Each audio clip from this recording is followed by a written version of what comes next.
কেন কিছু হয়নি?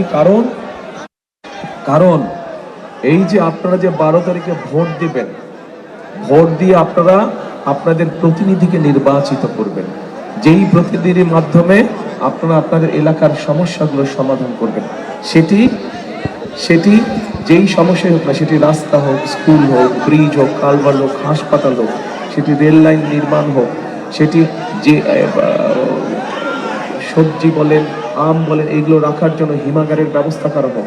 অর্থাৎ যারা এলাকার মানুষের দলমত নির্বিশেষে সব মানুষের বিভিন্ন সমস্যাগুলো দেখবে, তাই তো? এরকম মানুষই তো আপনারা চান, তাই না? যারা এলাকা দেখভাল করবে। সেই জন্যই আমরা দেখে শুনে বুঝে আমরা জয়পুরহাট থেকে 2 জন এবং নওগাঁ থেকে আমাদের দলের 6 জনকে আমরা নির্বাচিত করেছি, যাদেরকে এবার আমরা ধানের শীষ তুলে দিয়েছি। আসেন তো ভাই, আপনারা কি সামনে আসেন তো? 6 জনে 8 জন, সরি 2 জনের 8 জন, শুধু প্রার্থীরা, অনলি প্রার্থীরা। দাঁড়ান, আমার পাশে দাঁড়ান। রানা আসতে ভাই, ধাক্কা মেরে তুমি ধাক্কা নিয়ে পড়ে যাবো। দাঁড়ান, যে দাঁড়ায় যান। এই যে তুলেন, ধানের শীষ তুলেন। এই 8 ব্যক্তিকে আপনাদের সামনে আমরা দিয়েছি।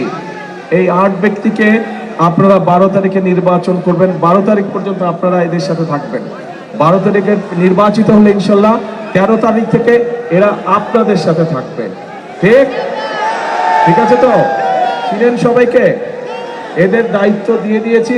নির্বাচিত হবে, নির্বাচিত হওয়ার পরের দিন থেকে এলাকার উন্নয়নের জন্য তারা কাজ শুরু করবে। কাজেই আমরা কি এই 8 জনকে নির্বাচিত করবো ইনশাল্লাহ 12 তারিখে? ইনশাল্লাহ। বসেন সবাই, ধন্যবাদ, বসেন। প্রিয় ভাই বোনেরা, এই যে নওগাঁ জেলা বা জয়পুরহাট জেলা, এই দুটো জেলায় কিন্তু, বিশেষ করে নওগাঁ জেলা, আমরা জানি বাংলাদেশের ধানের ভান্ডার। বাংলাদেশের সবচাইতে বেশি ধান এই নওগাঁ জেলা হয়।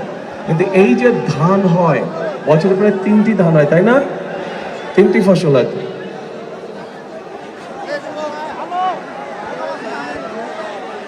1 2 3, তাই তো কইলাম ভাই, আমি তো 1 2 3 বলছি। হ্যাঁ, 3। এই যে 3টা হয়, এটা কবে থেকে হলো? এটা শহীদ জিয়াউর রহমানের সময় থেকে এটা শুরু হলো।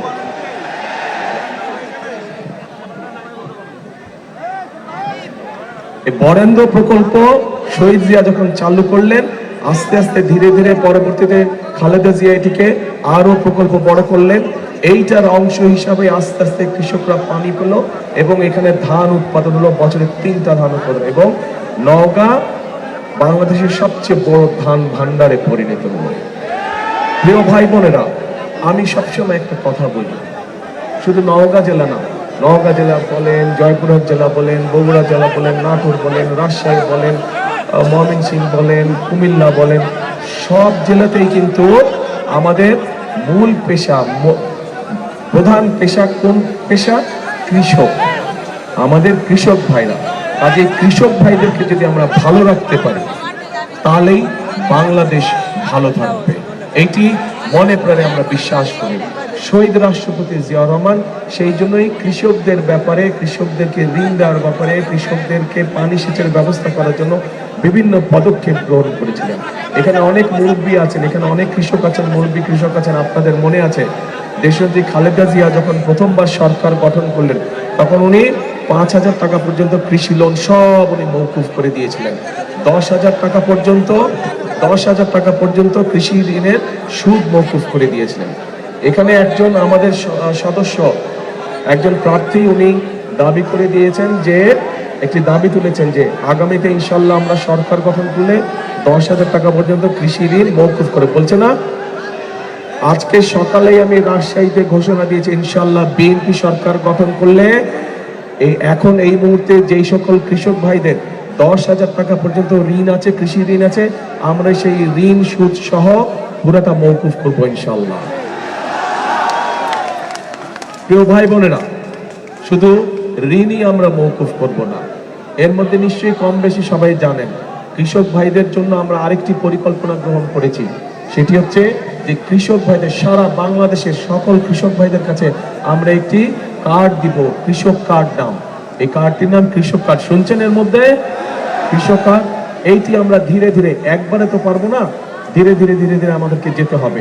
কিন্তু সব রকম প্রান্তিক কৃষক বলেন, ক্ষুদ্র কৃষক বলেন, মাঝারি কৃষক বলেন, বৃহত্তর কৃষক বলেন, সব কৃষক ভাইদের হাতে আমরা আস্তে আস্তে এই কৃষি কার্ডটা পৌঁছে দেবো। এখন এই কৃষি কার্ড দিয়ে কি হবে? এই কৃষি কার্ডটা যখন তার কাছে পৌঁছবে, তখন এই কৃষি কার্ডের মাধ্যমে আমরা সেই কৃষক ভাইয়ের অন্তত একটি ফসলের, সে যদি আলু চাষ করে অথবা পেঁয়াজ চাষ করে বা যেটাই সে চাষ করুক না কেন, যেটাই করুক, একটি সিজনে একটি ফসলের, তার একটি ফসলের যাবতীয় বীজ, সার, কীটনাশক, তার যেটা একদম প্রয়োজন সেটি আমরা তার কাছে পৌঁছে দেওয়ার চেষ্টা করব, যাতে করে, এবং এটা কয়েক বছর চলবে, যাতে করে ধীরে ধীরে সেই কৃষক ভাইটা একটা শক্ত অর্থনৈতিক মেরুদণ্ডের উপরে দাঁড়াতে পারে, তার অর্থনৈতিক ভিত্তি যাতে শক্ত হয়। শুধু এটাই নয়, এই কৃষক কার্ডের মাধ্যমে তার জন্য কৃষি ঋণ পেতে সুবিধা হবে। এই কৃষক কার্ডের মাধ্যমে হঠাৎ ঝড় বৃষ্টি বন্যা কিছু হলে যদি ফসল নষ্ট হয়ে যায়, তখন সে কৃষি বীমার থেকে, বীমা যেটি হবে ফসলের, সেই বীমার টাকাটা পেতে তার জন্য সুবিধা হবে।